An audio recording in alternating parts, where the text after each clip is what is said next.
12th में जो है 75% नहीं बने हैं, या मैं स्टेट बोर्ड से हूँ, चाहे मैं CBSE बोर्ड से हूँ, मैं किसी भी बोर्ड से हूँ, ठीक है, अगर मान लो कि मेरे 75% क्लास 12th में नहीं बने हैं, तो क्या मैं JEE मेंस देने के लिए एलिजिबल हूँ, एग्ज़ाम बस देने के लिए एलिजिबल हूँ? ऐसे कुछ मेरे पास क्वेश्चंस आए थे आपके, इसका आंसर इस वीडियो में दे रहा हूँ, तो काफ़ी इंपॉर्टेंट रहेगा आप सभी को लिए, ठीक है। जिसके भी 75% नहीं बने हैं, तो उनको मन में डाउट होता होगा कि क्या मैं JEE मेंस को अपीयर कर सकता हूँ, एग्ज़ाम क्या मैं दे सकता हूँ, या JEE एडवांस का क्या मैं एग्ज़ाम दे सकता हूँ, ठीक है, अगर मेरे 75% क्लास 12th में नहीं है तो, ठीक है।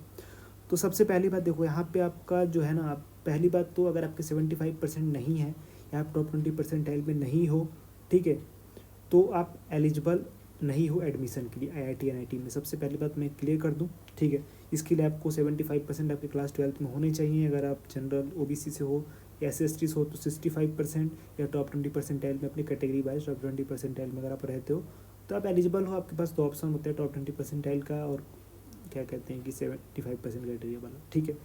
तो इतना कुछ आपको अगर किसी में भी अगर आ जाते हो तो आप एलिजिबल हो जाते हो। लेकिन अगर मान लो कि आपके 75% नहीं है, कुछ स्टूडेंट्स मेरे पास कमेंट कर रहे थे कि भैया मेरे 73% आ रहे हैं, 72 आ रहे हैं, तो अगर आप स्टेट बोर्ड से हो तो अपना टॉप 20% एक बार चेक कर लो। अगर आपके 73 74 आ रहे हैं तो हो सकता है क्या अपने टॉप 20% में आ जाओ, कैटेगरी वाइज देख लेना, ठीक है। दूसरी बात निकल के आती है जो इंपॉर्टेंट है, आप सभी को जानना जरूरी है कि भैया क्या मैं एग्ज़ाम देने के लिए अपीयर मतलब कर सकता हूँ क्या?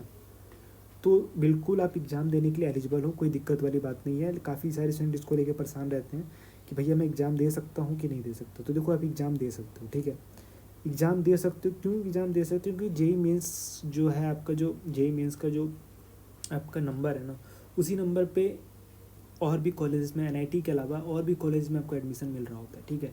तो और भी कॉलेज एक्सेप्ट करते हैं। तो जहाँ पे कुछ कॉलेजेस ऐसे हैं जहाँ पे 60% मांग रहा होता है, ठीक है, अच्छे अच्छे कॉलेज जहाँ पे 60% मांग रहा है, ठीक है, जहाँ 55% मांग रहा है, जहाँ पे 65% मांग रहा है, ठीक है। तो अच्छे अच्छे कॉलेज हैं जहाँ पे 60% मांग रहा है, उस कॉलेज अगर आप कहते हो तो उस कॉलेज पे वीडियो बना दूंगा, ठीक है।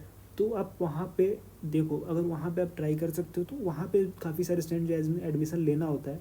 तो अगर मान लो किसी के 60% आया तो JEE मेंस तो देगा, JEE मेंस से ही जो JEE मेंस का जो आपका नंबर है उसी नंबर से होने वाला है, उस कॉलेज में एडमिशन होने वाला है। तो यहाँ पे जो है किसी भी स्टूडेंट को यहाँ पे ये नहीं कहा गया कि आप एग्ज़ाम नहीं दे सकते, क्योंकि यहाँ पे सिर्फ NIT में तो एडमिशन लेना नहीं है JEE मेंस से, और भी बहुत सारे कॉलेजेस हैं जो एडमिशन ले रहे होते हैं JEE मेंस के बेस पे, ठीक है।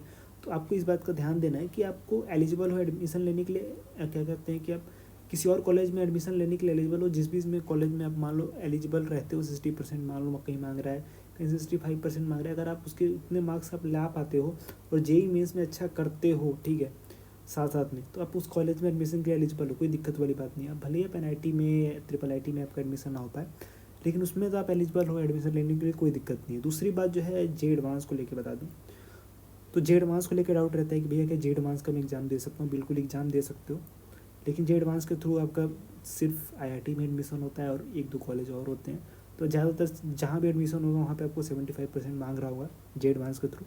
लेकिन अगर आप बस वैसे ही टेस्ट के थ्रू, मतलब कुछ स्टूडेंट को ऐसा रहता है कि मुझे JEE एडवांस देना है एक बार, तो JEE एडवांस दे सकते हो। उसके लिए आपको क्या करना है कि आपको JEE मेंस का कट ऑफ क्वालिफाई करना पड़ेगा, तो आप JEE एडवांस के लिए एलिजिबल हो जाओगे। उसके बाद आप JEE एडवांस का फॉर्म भरो, फिर उसके बाद एग्ज़ाम दे सकते हो। भले ही आप JEE एडवांस में अच्छा कर भी लेते हो तो आप एडमिशन के लिए IIT में एलिजिबल नहीं रहोगे, ठीक है, क्योंकि आपको 75% चाहिए, टॉप 20% में आपको आना चाहिए। तो ये सब थी जो बातें मैंने आपको बता दी, ठीक है।